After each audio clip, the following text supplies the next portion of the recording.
fiecare parte. Și vom apropia de Dumnezeu mai mult. De ce? Pentru că am văzut că este luptă și fără luptă n-avem cum.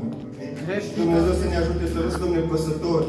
Ajută-ne, Doamne, și dă-ne spune cuvântul lui Dumnezeu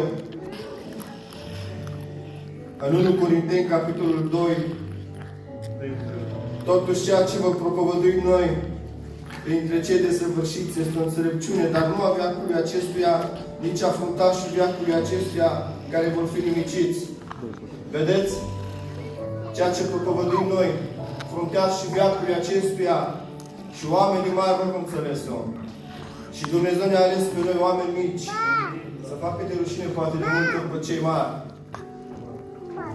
Și Zacău acesta vedem că Dumnezeu, chiar dacă a fost un vameș și chiar dacă a fost un om rău, un om nepocăit, totuși Dumnezeu s-a oprit în dreptul lui.